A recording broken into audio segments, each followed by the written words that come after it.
Working Cows Podcast, episode 199. Welcome to the podcast that gives producers a platform to discuss and share paradigm-challenging practices. Practices that have increased the effectiveness of their operation and the joy that their families have received from this lifestyle.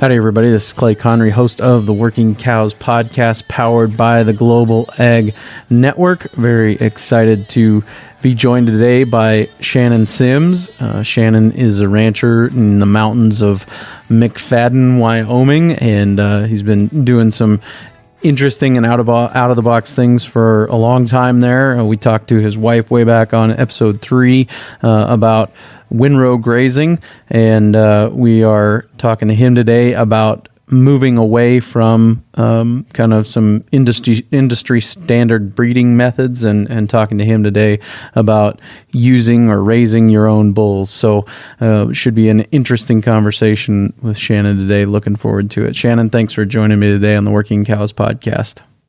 Yeah, I'm glad to be here. Excited to finally get to do this. You know, you interviewed Melinda like episode 3, right? And so it's about time I get to, get on the same level as Melinda. She's been the only expert in the house for like 3 years now. Oh man. Yeah. I know. I actually said that in the when I was introducing this episode at the end of 198, I said, I reached out to you actually originally to do that episode. And it was a kind of a ironic situation as I remember it. We were talking about swath grazing, and you couldn't do the episode on swath grazing because a load of hay showed up and you had to go unload it. So yes, yep. So we will always be humbled in one way or another. It was great. Nothing wrong with having a little emergency stockpile around, so. Well, and just set the record straight. It was alfalfa hay, so it was supplement to go with the protein. It was supplement, not substitute. Okay. Yep. Absolutely. Yeah, absolutely. I'm looking at hay right now, and it's pretty wild. And I guess when you start to think of it as substitute or supplement rather than substitute, that makes a big difference. When you're saying I'm feeding this instead of $250 a ton cake, maybe it starts to feel a little better. Yes. But we're here to talk today about transitioning to a closed herd, if that's the right way of phrasing this discussion, I guess. But I guess what I'd like to give you an opportunity to do, first of all, is kind of just share some of the history of your operation, specifically as it relates to breeding decisions and some of those things. Yeah. I don't know if closed herd is the right term either. This is also new to me. I don't know if I have all the right terms. There's closed herds and open herds and inbreeding and line breeding, and we're flirting with all of those, but I don't know if I really understand what any of them mean.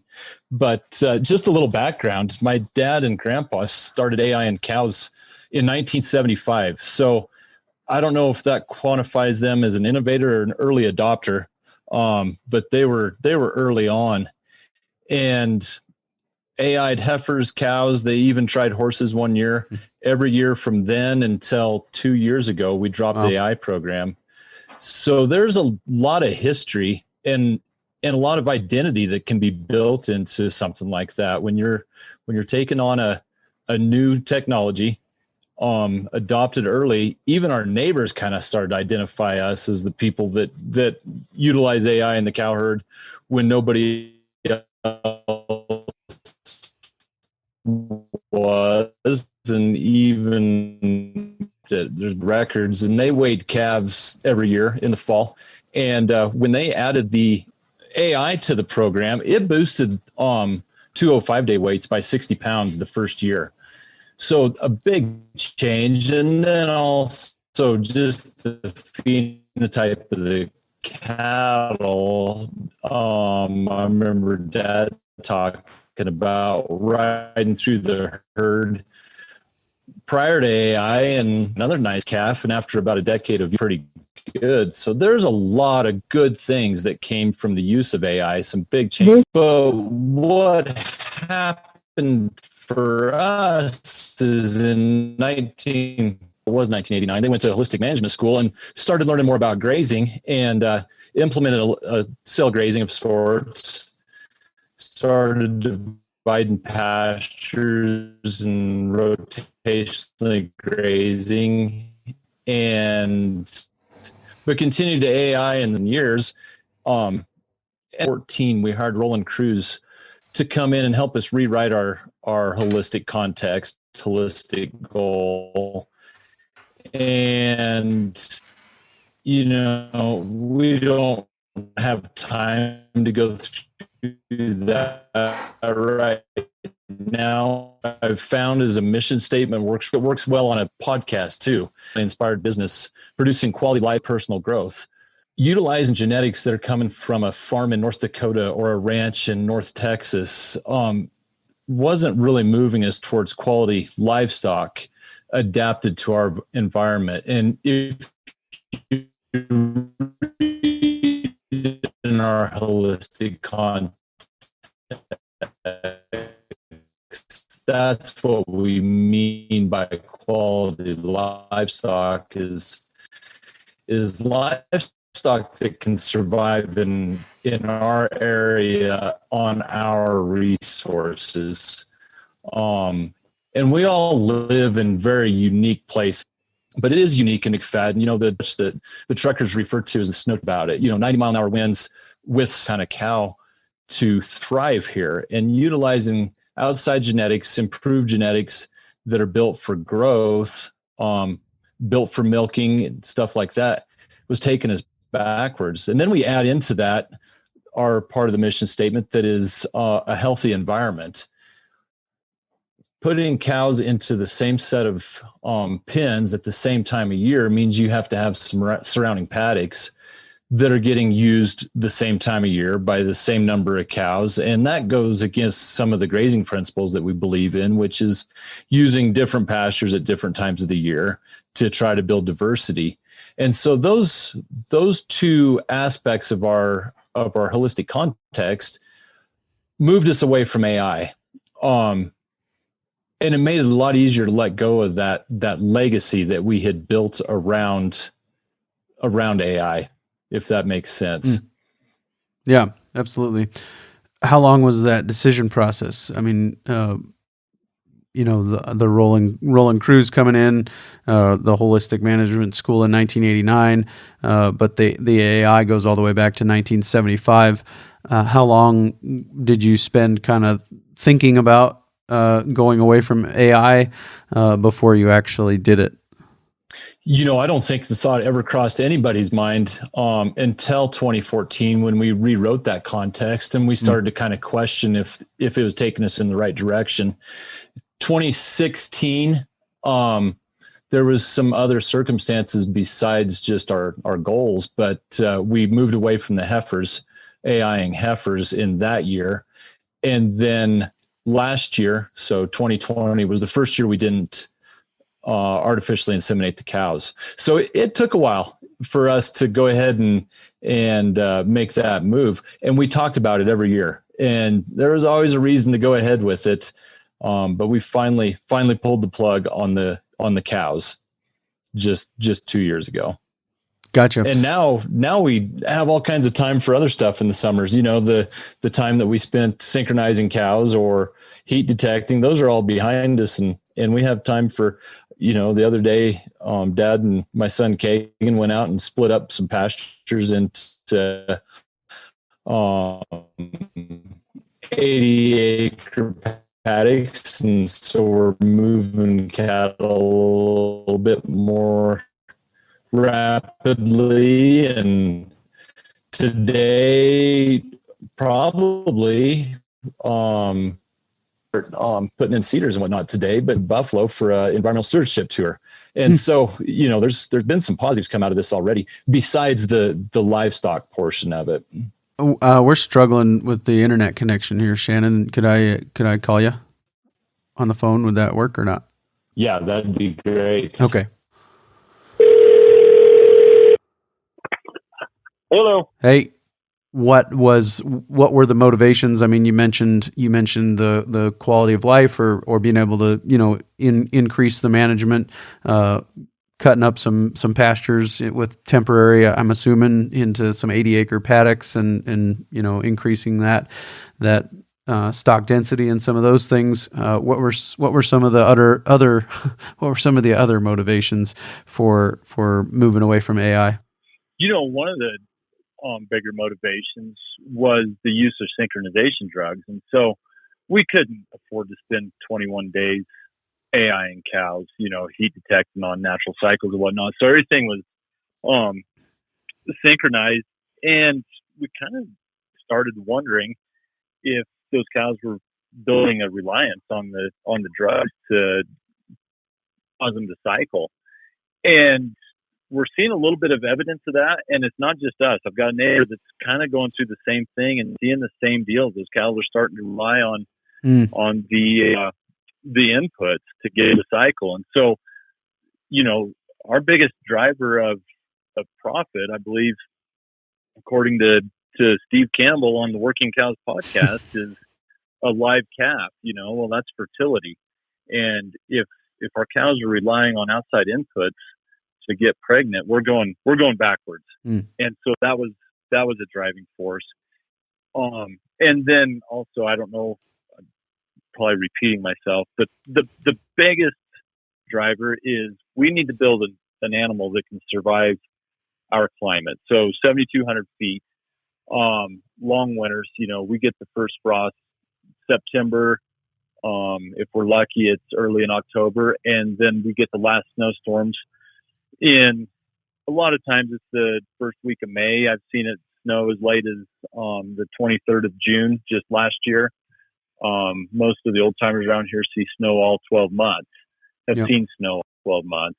And so we needed a cow that fit here, and there's no sense, raising a bull, collecting him, and then turn around and use that to keep the bragging rights of we AI. Why not just go natural service? So those are kind of the big driving forces. And what have you gone to from there? I mean, you were AIing. Were you AIing with some of your own home raised bulls, or what were you AIing with? We collected 2 of our own bulls and AI'd with them, but we used a lot of ABS, select sires. We used a lot of really good bulls, and I don't want to be misinterpreted in this. There's a lot of really good bulls that moved our genetic program in the right direction. But to find a complete package that can thrive here, that's not too high in milk, that has some carcass, and number one, has excellent fertility, that's a hard bull to find and then bring him up here. And so now we raise all of our own bulls. We raise all of our own heifers. In order for a bull to get to stay in our program, he's got to be born to a cow that calved in the first 21 days of the calving period, from the first due date. So it's not from the first calf born, but from the first due date. They've got to be born within the first 21 days. The first 3 years of their productive life, they can never calve in the last 21 days. They have to be bred every year, and we'd never have to pull a calf or otherwise run that cow through the chute, except for normal maintenance kind of vaccinations, preg checking, that kind of stuff. If she can make it through those criteria her first 3 years, then we'll keep bulls out of her. And then once we've kept that bull, he'll stay on the cow through the winter. And come into February, into March, then we'll go ahead and wean. And they just go right on to a hay ration. And we're not trying to grow them out very big. We're not trying to put any weight on them. We're not even trying to get them to breed that first year. We just want to know who can survive in our climate. And so once they've made it through that loop, then we'll pap test them. 7,200 feet. We run a lot of risk of brisket disease up here, and so everything gets pap tested, fertility tested, and ugly tested. So they've got to have some. We try not to get too worried about phenotype, but they've got to have some semblance of good confirmation to them.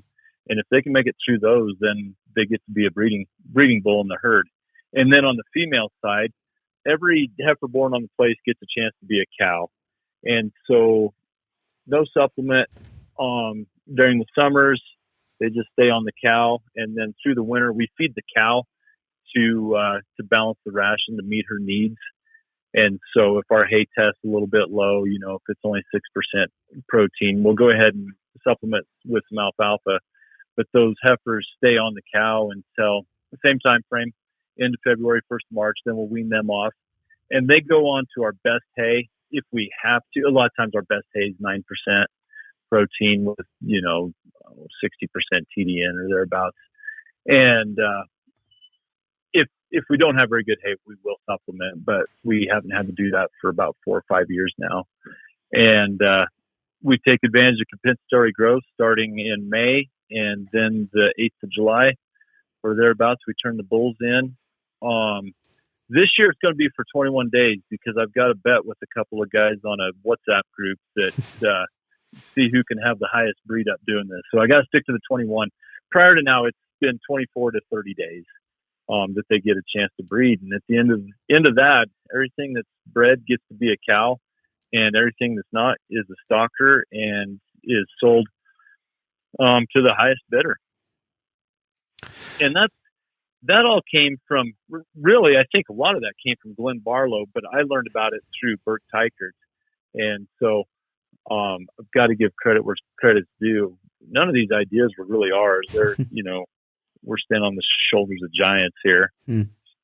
Yeah. As far as the challenging your heifers with a shorter breeding season. Yes. Yep. Gotcha. And then also with the bull development, I think a lot of that, the first 3 years, the cow's got a calf in the first 3 cycles, that came directly from Burke. And I think he picked that up.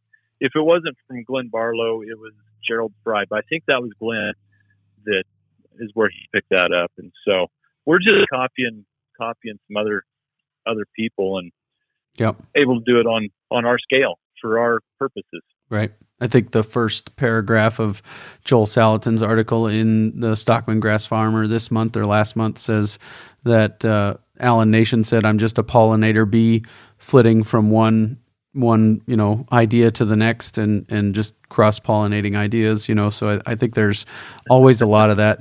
I think what was the episode, just the last few episodes with Troy Bishop, he was mentioning a lot of these same names too, Glenn Barlow and Gerald Fry, and sending cows out to New York to get them closer to a market that was willing to pay for grass-finished beef and stuff like that. So all kinds of I think there's a lot of cross-pollination that happens, and I guess just that commitment to being willing to innovate, not do the same thing all the time, and the lifelong learning is probably as much of a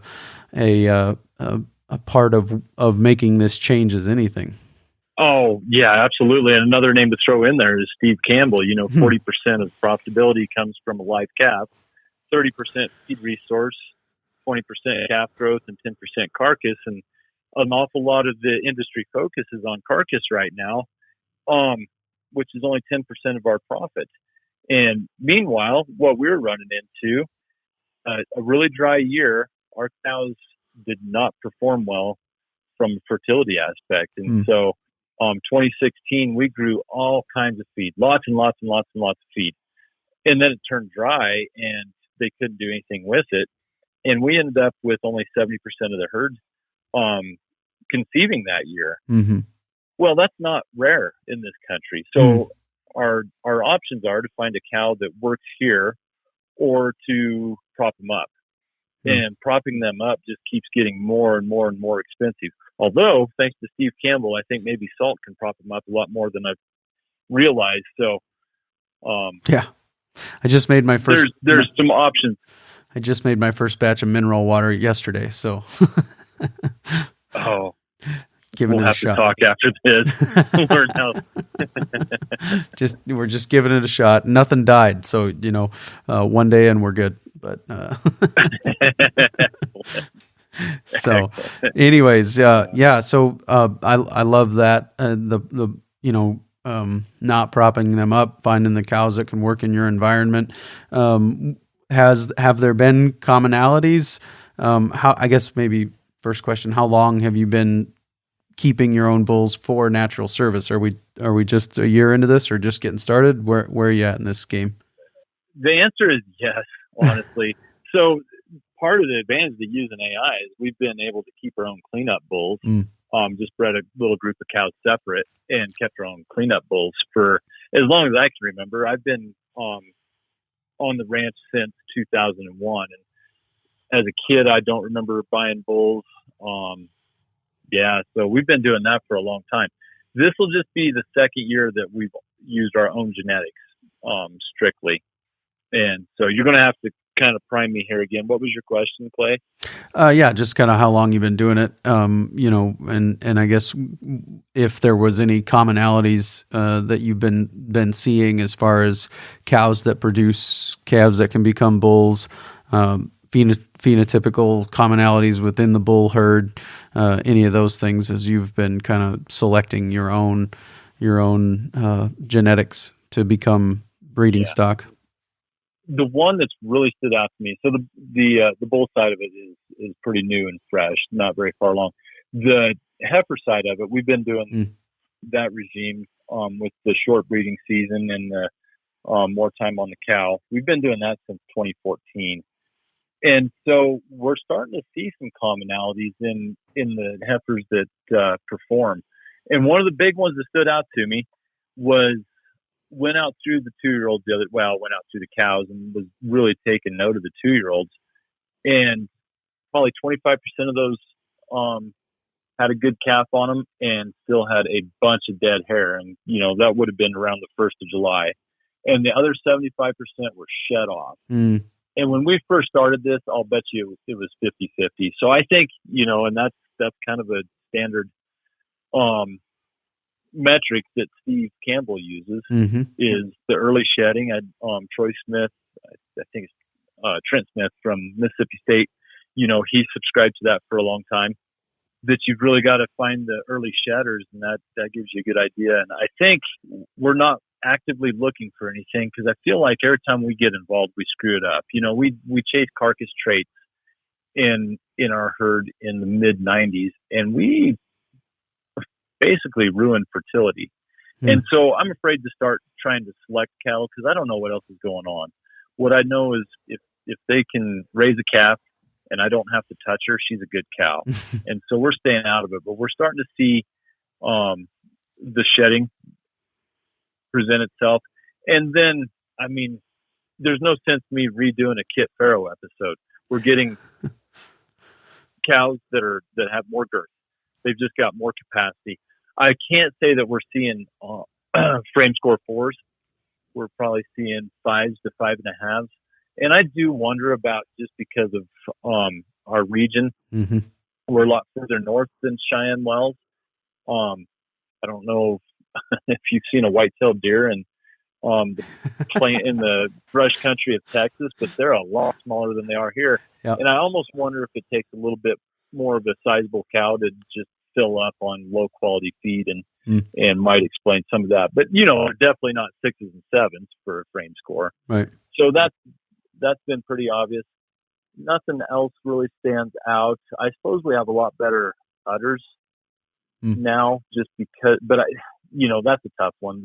The industry as a whole has really worked on that. So I don't know if that's our selection or the industry selection. Yeah, I've always heard that animals getting bigger as they go north related to lung capacity. Actually, that you need a bigger lung capacity to survive in a cold winter, I guess. That's what it's always been to me, or what I've always heard it attributed to, I guess. But anyways, what were some of the challenges, or what were some of the things that held you back from making this change sooner? There was the legacy factor that we've already discussed. And then you give up a lot of control over your genetics and kind of put it in nature's hands or God's hands, or however you want to describe it, whatever you subscribe to. But you're giving up a lot of control, and that's hard for our family operates on 25,000 acres and has it split into 145 different paddocks. We're used to having a lot of control of what we manage. And so giving that up was difficult. And then there's just the unknowns.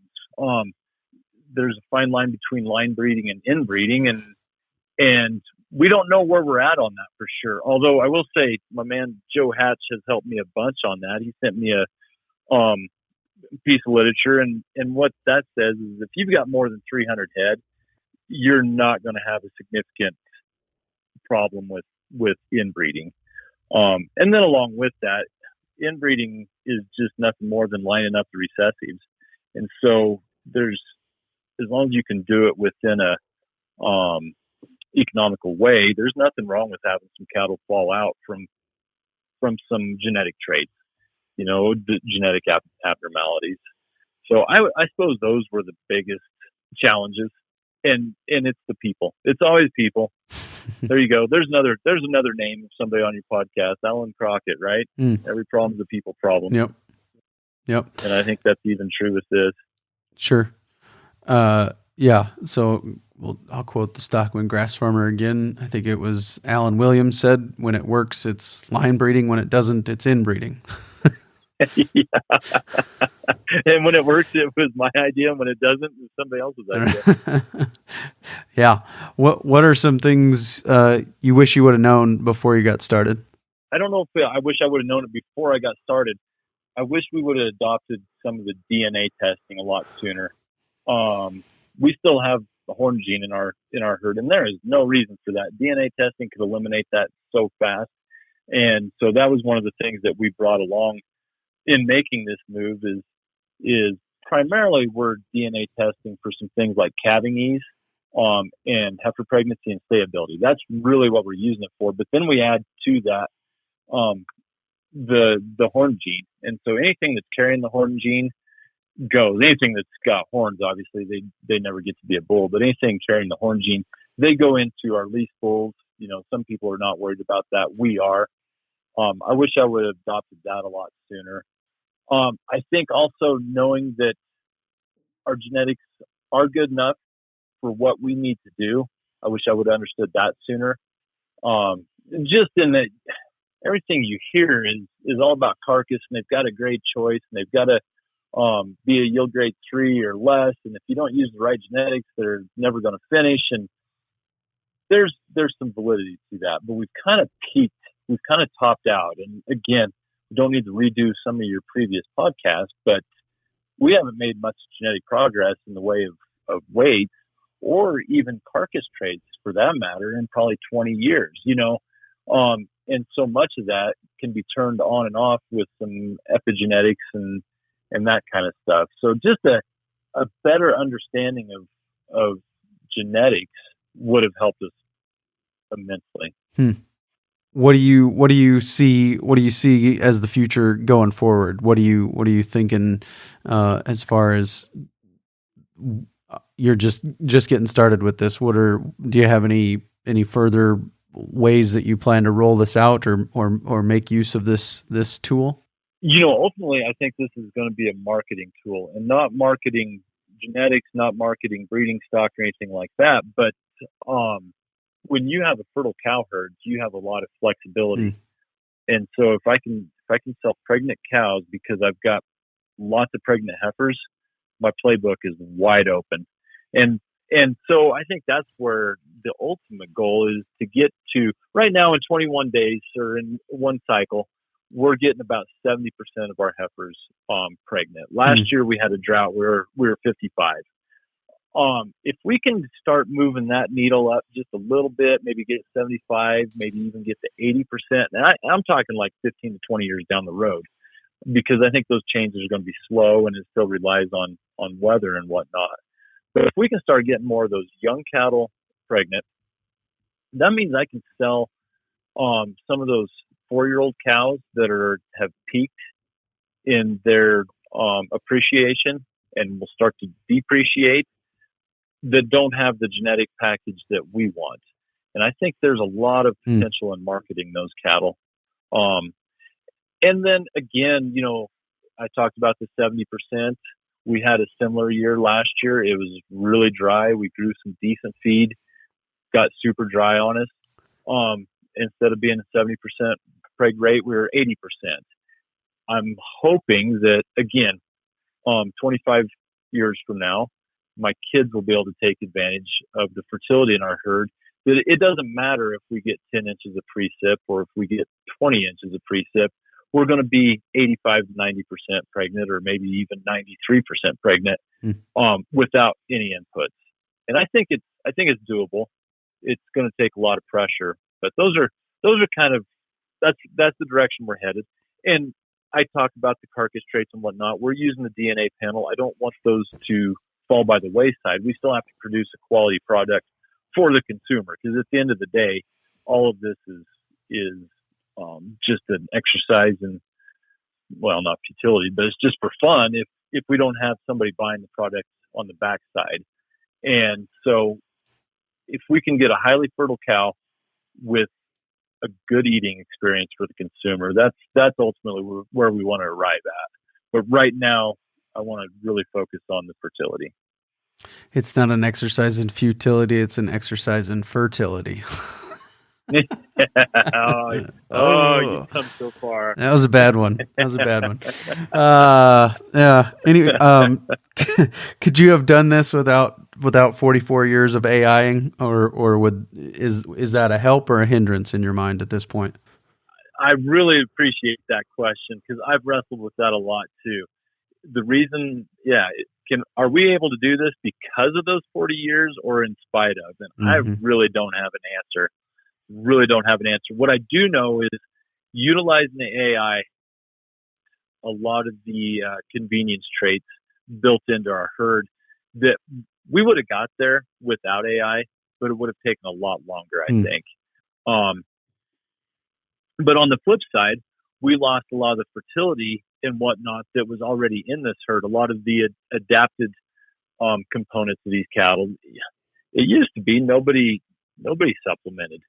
Cattle survived on salt and grass for the summer and hay for the winter, and they did fine, And then we started figuring out we could make a little bit extra just by throwing out some alfalfa, throw out some cake, feed some mineral, improve the genetics, all these little things. And so it could have taken us backwards a long ways too. And I think it just depends on which traits you're tracking. And that kind of brings me back around single trait selection.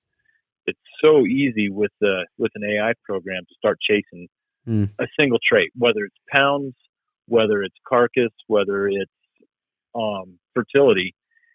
You've got to have the whole package, and it just makes it way too, with all the data we have. And you and Craig Guffey just talked about this the other day. We have so much data now. It's really hard to roll that all into one package and get a good animal that works across the board for every phase of the industry. Not only work as a cow, but work for the next guy. We sell all of our steer calves to a backgrounding lot, and then they go into a finishing lot, and then everybody's got to make money down the line, and the single trait selection makes that very difficult. You mentioned a term earlier, convenience traits. Is that like calving ease, or what else might be included there?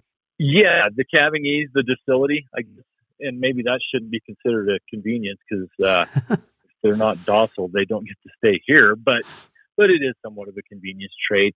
And then maybe convenience is not the right word, but I would throw some of the carcass traits in there too, because you and I both know that you just talked about this the other day. The 4-year-old cow that you just ate was just as good of a eating experience as the calf that's been finished on grain for 200 days and graded choice. And so much of that is just in the way it's prepared and its life leading up to slaughter day. Are you guys retaining ownership on anything or not? No. Okay. We got away from that completely. We used to retain ownership, but man, I didn't enjoy. You could always make money in the feedlot if you knew how to hedge them right, and if you spend a lot of time buying and selling puts and calls and options and all that stuff. And, if I wanted to do that stuff, I probably would have gone into business school and been a broker somewhere instead of ranching. And I would much rather go move temporary fence and select peppers and bulls and that kind of stuff than I would worrying about hedging cattle. So we got away from that. And that's not to say that we won't get back into it. Some of that depends on what the market's telling us. But right now, it's so much easier to just sell those calves in the fall and let somebody else take advantage of those genetics. Sure. So calving in the mom, the dam needs to calve in the first 21 days for the first 3 years, never the last 21 days, and never have to pull a calf or give attention to her outside of a time when everybody else is going through the chute too. Are there other criteria? I mean, you mentioned some phenotypical, not ugly, some of those things. Are there other criteria going forward after they've passed all those hurdles and you've turned him out for a year? Is there anything that you guys are watching for or paying attention to? Yeah, obviously the docility, but really after that, there's always feet and leg issues. And so we'll watch for that, but really, we don't have a lot of problem with that. And I'm knocking on wood because as soon as I say that, I'll go out and find 10 head of lame bulls with our heifers. But no, sometimes the worst thing I do, and I think we're all guilty of this, is overcomplicate things. And if they're a fertile bull with a low PAP score, that's from a genetic package that has proven herself on our place, I don't know that I really need to worry about much more than that. Like I say, we'll use the DNA test, and if that 12-panel test comes back and he's a 1 for tenderness and a 1 for quality grade, we'll probably not use him very long, if at all.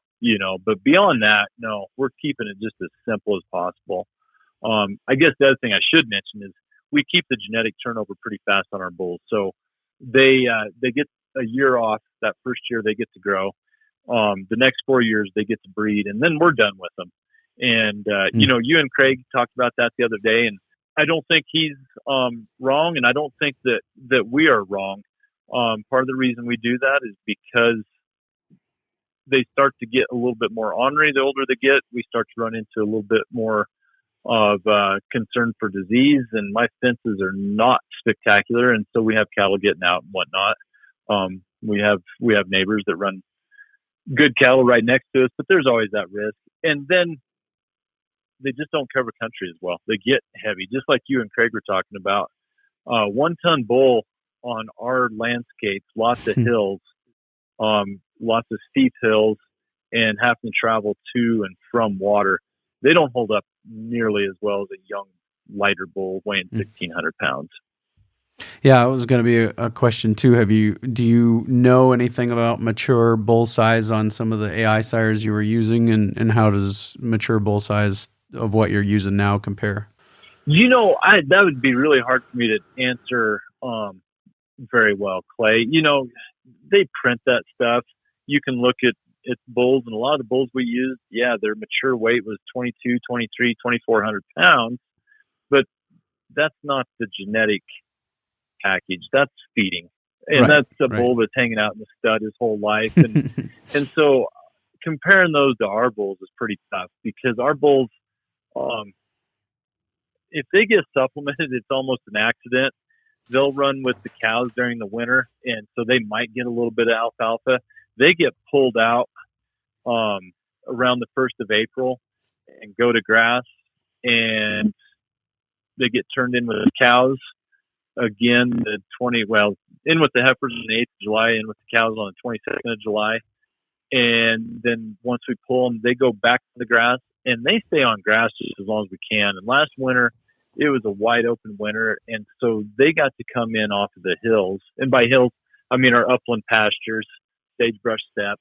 They got to come down to the hay meadows and hang out in the brush mid-January. And so they're just never going to – we don't give them enough groceries to get them that big, honestly. Yeah, right. So that's a hard comparison to make. Anything else that you think is an important piece of this that you want to make sure gets communicated? I got a question from Derek Schwanebeck, so prepare yourself. But anything else you wanted to communicate as far as these things are concerned? Yeah. Something I kind of glossed over, and it's going backwards pretty bad, but I think it's a big part of this. We're leaving those calves on the cow for 9 to 10 months. That allows us to test the calf a little bit, but the real reason for that is it takes 10 months on milk for a calf's rumen to fully develop. And I think that's allowing us to get away with some of these other practices that we're using, such as the short breeding season, the compensatory growth, just because that rumen is so far along. And so this whole project started with the holistic goal, holistic context. Yeah, I'm aging myself. I keep calling it holistic goal. But then it moved into how do we build a cow that fits here? And our first step in that was to leave the heifer calves on the cow until the rumen had fully developed. And then that step led us into the next phase of let's give every heifer a chance. And then we started not AIing heifers, partially because they weren't very big, and it's really hard to AI a 650 pound heifer, but partially because we wanted to test them a little bit more. And then that ultimately led into completely abandoning our AI program. And so everything's got to operate in a whole. Every decision affects some other component. And I think it's very important to just step back and look at a person's entire operation and understand the far-reaching implications of a decision. Yeah, absolutely. Are there other? Do I have to answer questions from? Oh, go ahead. Sorry. Yes, it's a great one. So, are there other reasons that this was right for you guys? I mean, you mentioned a couple of times the holistic context. You mentioned a couple of times cows that fit your environment. But are there other reasons that this was right for you guys? Yeah, I think I only mentioned once quality of life, and AIing is not the most fun, and I enjoyed it for a long time. My dad enjoyed it for way longer, and one of our neighbors was a little bit upset with it when we dropped the AI, just thinking we were completely going backwards. And my dad said to the neighbor, he said, "I'm not getting any younger, and this is work." Right. And so there comes a stage in everybody's life. Something else is different from when I was a kid. We worked on the ranch. There wasn't a lot of outside activities that we participated in. Whereas my kids they're going to basketball camps, they're going to judging camps, they're on the move, and they're getting.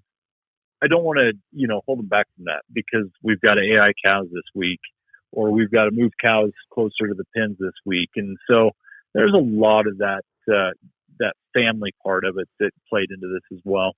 Right. Yep. And definitely breeding is one of those things that kind of needs to be done in a specific window of time.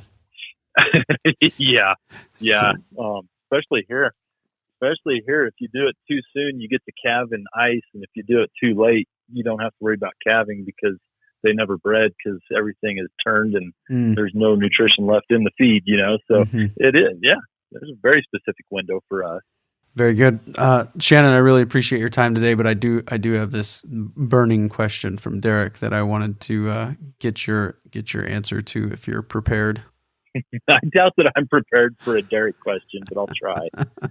Hey, Derek, question for Shanon is, what's the difference between a goldfish and a bubble-dyed goldfish? Did you catch that? I did catch that. They both believe they're normal. There is no actual difference. Oh, yeah. I don't know if you're going to be able to include this on the episode. I have a really great video of two normal goldfish and then the bubble-eyed goldfish that thinks he's normal. Yeah. I might have accused Derek of being a bubble-eyed or goggle-eyed goldfish. So the only thing that comes through on Google Voice is the transcript, and it's not always right. This one in this case, it got it mostly right. So I was like, this is an inside joke, but it'll be great.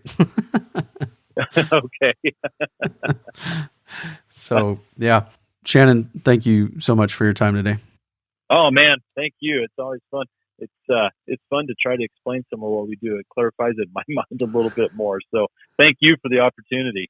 Very good stuff there with Shanon. Really, really appreciate him taking the time to share his experience early on in this process with me, and look forward to talking to him a little bit more as he gets farther into it and seeing what kind of results they continue to get from that.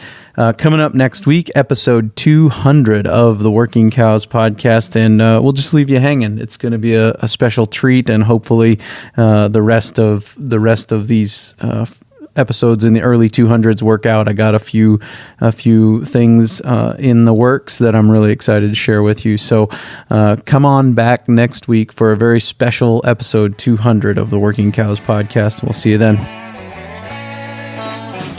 We invite you to visit workingcows.net to subscribe to the show via iTunes or Stitcher. You'll also find detailed show notes pages, resources from our guests, and the industry leaders who have influenced them. For more ideas on putting your cows to work for you in a more profitable way, tune in next week.